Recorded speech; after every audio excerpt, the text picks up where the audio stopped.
SMP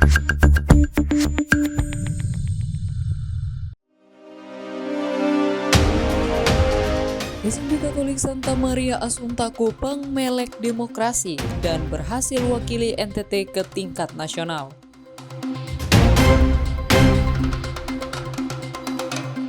SMP Katolik Don Bosco Atambua raih 17 medali pada Olimpiade tingkat nasional.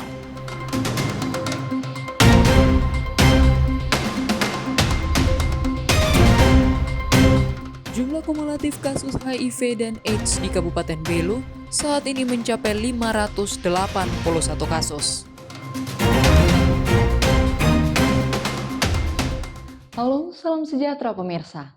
Selain 3 topik utama tadi, hari ini kami juga menghadirkan beberapa informasi penting lainnya. Anda juga dapat menyaksikan Timor Sepekan dan program menarik lainnya melalui live streaming www.timortv.com. Bersama saya, Novita Lelukenda, selamat menyaksikan Timor Sepekan di Timor TV, ini TV Ketong.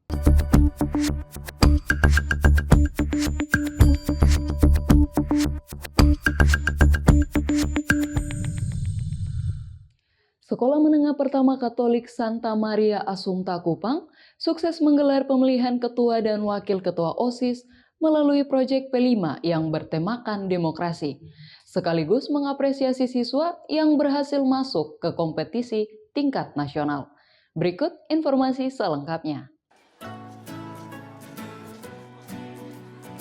Sekolah Menengah Pertama Katolik Santa Maria Assunta Kupang melaksanakan pemilihan ketua OSIS periode tahun ajaran 2024-2025.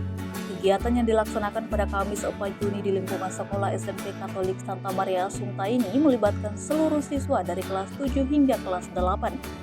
Sebanyak 5 kandidat ketua dan wakil ketua OSIS yang mencalonkan diri telah melalui sejumlah proses dari pemaparan visi misi hingga debat kandidat. Hal ini dilakukan untuk menguji kemampuan siswa berpikir kritis, bertanggung jawab, dan memiliki jiwa kepemimpinan. Kepala Sekolah SMP Katolik Santa Maria Assunta, Suster Elizabeth Siaizi menjelaskan, kegiatan ini merupakan bagian dari proyek P5 yang bertemakan demokrasi. Menurutnya, proyek ini sebagai bentuk pengenalan dan memberikan pengalaman kepada siswa mengenai proses demokrasi. Hari ini puncaknya di mana mereka anak-anak akan mengikuti debat kandidat ketua dan wakil OSIS dari 5 pasangan itu, lalu dilanjutkan dengan pemilihan pemungutan suara, ya, itu untuk 5 pasangan. Jadi ini sebenarnya puncak dari seluruh proses pemilihan ini, karena kita mulai dari pencalonan, lalu mereka memaparkan visi misi dari setiap pasangan. Kemudian debat pertama para ketua, lalu yang kedua debat kedua itu wakil, lalu debat ketiga ketua dan wakil, lalu hari ini finalnya. Di sela-sela kegiatan, kepala sekolah pun memberikan apresiasi kepada 3 orang pelajar di bangku kelas 8 yang juga mencalonkan diri sebagai ketua dan wakil ketua OSIS yang berhasil mengharumkan nama sekolah dengan menjuarai lomba cerdas cermat museum tingkat provinsi pada bulan Mei lalu dengan mengalahkan 9 sekolah dan berhasil masuk ke tingkat nasional. Salah satu peserta lomba, Maria Magdalena atau yang biasa disapa Alena Wahang, mengungkapkan persiapan mengikuti lomba hanya 1 minggu lantaran bertepatan dengan ujian kenaikan kelas. Namun berkat ketekunan kerjasama dari tim dan dukungan dari guru pendamping, mereka berhasil menjuarai kompetisi tersebut. Ya, kita senang dan bangga karena kita juga tuh dari awal tuh tidak menyangka kalau kita itu akan mendapatkan juara 1.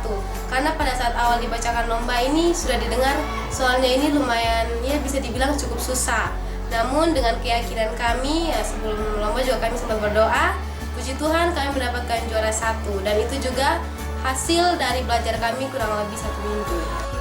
Melalui kegiatan dan pencapaian prestasi yang diraih oleh para pelajar diharapkan dapat terus dikembangkan, karena hal ini merupakan kesempatan bagi siswa-siswi untuk melatih kemampuan kepemimpinan dalam berorganisasi maupun untuk mengasah kemampuan dan bakat di berbagai bidang kompetisi tingkat sekolah hingga tingkat nasional.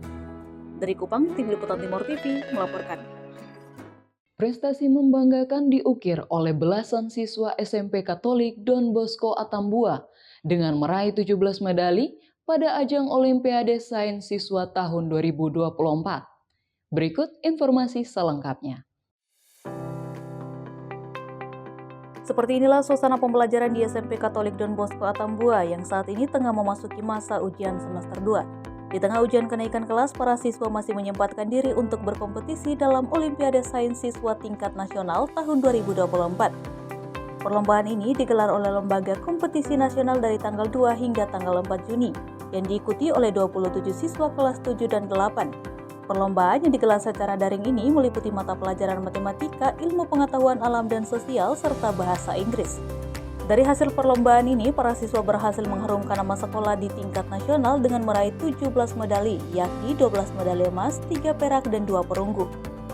Salah satu peserta Olimpiade menyatakan bangga dan termotivasi karena bisa meraih juara dan bersaing dengan siswa lainnya dari 27 provinsi se-Indonesia. Dari prestasi yang diraih ini, para siswa akan terus disiapkan untuk berkompetisi pada tingkat internasional. Kemarin di peringkat 13 mendapatkan medali emas. Kami bimbingan selama kurang lebih 1-2 minggu lebih di sekolah. Banyak orang yang sudah pulang, tapi kami mengambil waktu lagi untuk bimbingan.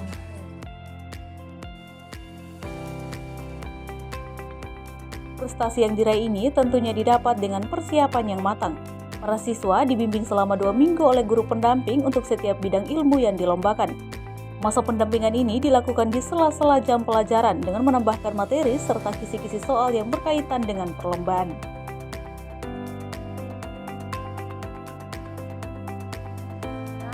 Punya pendampingan khusus kepada siswa-siswi, biasanya itu karena waktunya tidak begitu banyak. Mereka setelah pulang sekolah setiap hari itu mereka mendapat tambahan pelajaran, bimbingan sama pulang sekolah untuk didampingi. Jadi ada kisi-kisi yang diberikan oleh lembaga itu yang penyelenggara dan kita belajar di kisi-kisi. Pihak sekolah turut memberikan apresiasi kepada para peserta lomba. Hal ini diharapkan dapat memacu siswa untuk terus berkompetisi dalam tiap bidang ilmu yang diperlombakan. Selain itu, prestasi ini juga dapat memotivasi siswa lain untuk terus mengembangkan potensi mereka demi kemajuan belajar. SMP Don Bosco kami mengikuti perlombaan LKN tingkat nasional dan mendapatkan 17 medali, 12 emas, 3 perak dan 2 perunggu. Kami dari pihak sekolah bangga tetapi juga sekaligus termotivasi. Ini kan sesuai dengan visi misi kami, yakni mewujudkan warga Don Bosco yang berilmu dan beriman serta berprestasi.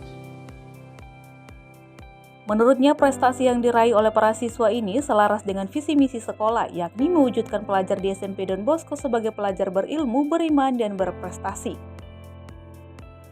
Dari Belu, Tim Liputan Atambua TV melaporkan.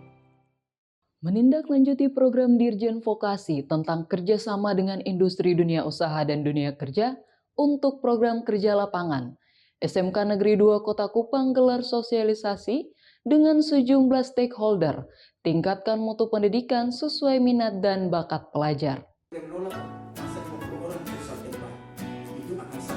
Sekolah Menengah Kejuruan Negeri 2 Kota Kupang menggelar sosialisasi praktek kerja lapangan yang melibatkan sejumlah stakeholder dalam industri dunia usaha dan dunia kerja atau IDUKA. Kegiatan yang berlangsung pada Senin 4 Mei di Aula SMK Negeri 2 Kota Kupang ini menindaklanjuti kebijakan Ditjen Vokasi tentang kerjasama SMK dan IDUKA. Kepala Sekolah SMK Negeri 2 Kota Kupang, WLM Kana mengungkapkan kegiatan ini sebagai bentuk sosialisasi bersama stakeholder terkait tata cara implementasi dan pelaksanaan kurikulum Merdeka pada program praktek kerja lapangan yang saat ini ditetapkan sebagai mata pelajaran khusus bagi siswa-siswi kelas 3. Dalam kurikulum Merdeka, PKL itu dilaksanakan di kelas 3 dan dia sudah tidak lagi merupakan ekstrakurikuler atau kokurikuler, tetapi itu merupakan intrakurikuler yang artinya PKL menjadi mata pelajaran. Tentunya ini budaya baru, hal baru yang perlu kita sosialisasikan kepada dunia industri kerja sehingga bisa selaras. Ada penyelarasan yang sama dan kita memiliki atmosfer yang sama untuk bagaimana kita melayani anak-anak dalam PKL ini sudah sesuai dengan kebutuhan anak-anak. Kegiatan ini pun turut dihadiri oleh pengawas pembina SMK Negeri 2 Kota Kupang, Elia Servenu. Menurutnya, kehadiran IDUKA saat ini sebagai awal kerjasama dengan SMK untuk menyatukan persepsi dalam program kerja lapangan.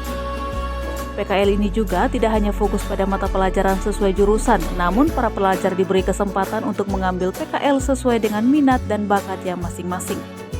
Harapan kami dari dinas adalah kerjasama ini dibangun terus untuk membekali siswa secara maksimal, sehingga ketika siswa tamat dari sekolah ini bukan saja memiliki pengetahuan, tetapi sikap, pengetahuan dan keterampilan harus dimiliki untuk anak-anak bisa memanfaatkan sebagai bekal untuk dapat menjalankan masa depannya ke depan lebih baik. Kegiatan ini mendapat respon positif dari berbagai stakeholder. Hal ini dinyatakan melalui penandatanganan Memorandum of Understanding atau MOU dengan sejumlah stakeholder untuk pelaksanaan PKL yang akan berlangsung pada semester 5 tahun ajaran 2024-2025. Dan diharapkan melalui kolaborasi dan kerjasama dengan berbagai stakeholder ini dapat membantu pengembangan mutu pendidikan vokasi di Indonesia, khususnya di Nusa Tenggara Timur. Dari Kupang, Tim Liputan Timur TV melaporkan. Pencak organisasi resmi mendaftar sebagai bagian dari Ikatan Pencak Silat Indonesia Nusa Tenggara Timur.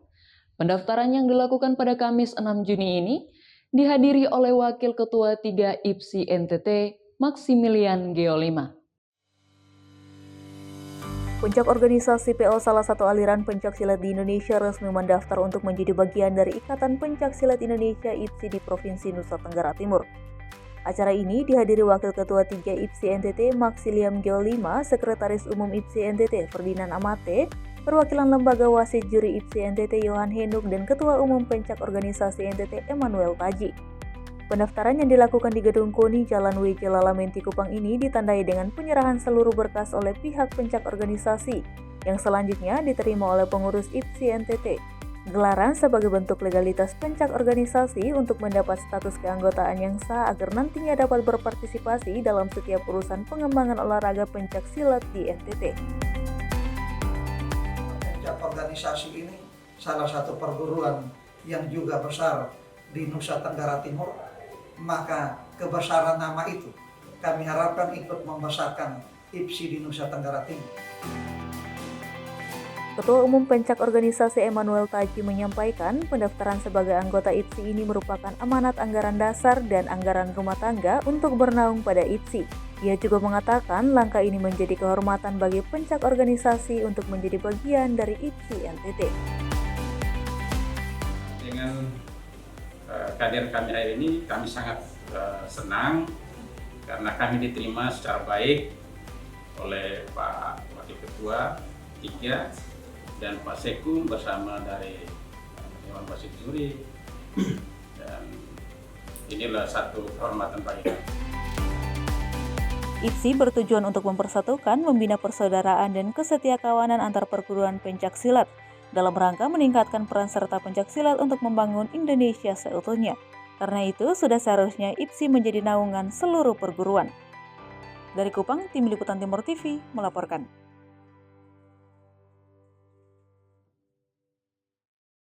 Pemirsa, usai jeda akan ada informasi pelantikan panitia pengawas kelurahan. Tetap bersama kami.